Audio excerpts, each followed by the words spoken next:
The Second Book of Samuel, otherwise called the Second Book of the Kings. Chapter 1.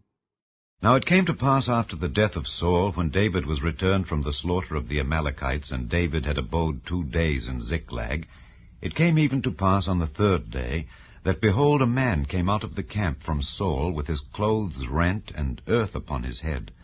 And so it was, when he came to David, that he fell to the earth, and did obeisance. And David said unto him, From whence comest thou? And he said unto him, Out of the camp of Israel am I escaped.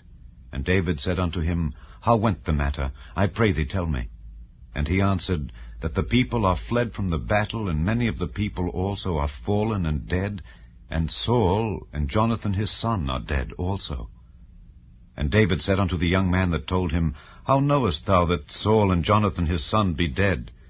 And the young man that told him said, As I happened by chance upon Mount Gilboa, behold, Saul leaned upon his spear, and lo, the chariots and horsemen followed hard after him. And when he looked behind him, he saw me, and called unto me, and I answered, Here am I. And he said unto me, Who art thou? And I answered him, I am an Amalekite. He said unto me again, Stand, I pray thee, upon me, and slay me, for anguish is come upon me, because my life is yet whole in me. So I stood upon him, and slew him, because I was sure that he could not live after that he was fallen.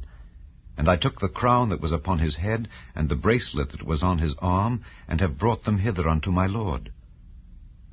Then David took hold on his clothes, and rent them, and likewise all the men that were with him. And they mourned, and wept, and fasted until even, for Saul, and for Jonathan his son, and for the people of the Lord, and for the house of Israel, because they were fallen by the sword.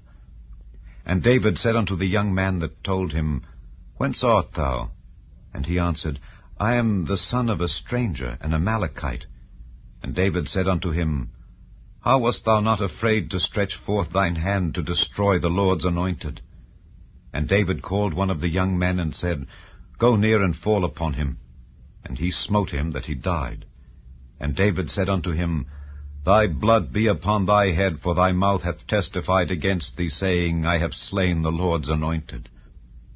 And David lamented with this lamentation over Saul and over Jonathan his son. Also he bade them teach the children of Judah the use of the bow. Behold, it is written in the book of Jasher. The beauty of Israel is slain upon thy high places. How are the mighty fallen! Tell it not in Gath, publish it not in the streets of Askelon, lest the daughters of the Philistines rejoice, lest the daughters of the uncircumcised triumph. Ye mountains of Gilboa, let there be no dew, neither let there be rain upon you, nor fields of offerings. For there the shield of the mighty is vilely cast away, the shield of Saul, as though he had not been anointed with oil. From the blood of the slain, from the fat of the mighty, the bow of Jonathan turned not back, and the sword of Saul returned not empty. Saul and Jonathan were lovely and pleasant in their lives, and in their death they were not divided. They were swifter than eagles, they were stronger than lions. Ye daughters of Israel, weep over Saul, who clothed you in scarlet with other delights, who put on ornaments of gold upon your apparel. How are the mighty fallen in the midst of the battle! O Jonathan, thou wast slain in thine high places. I am distressed for thee, my brother Jonathan. Very pleasant hast thou been unto me.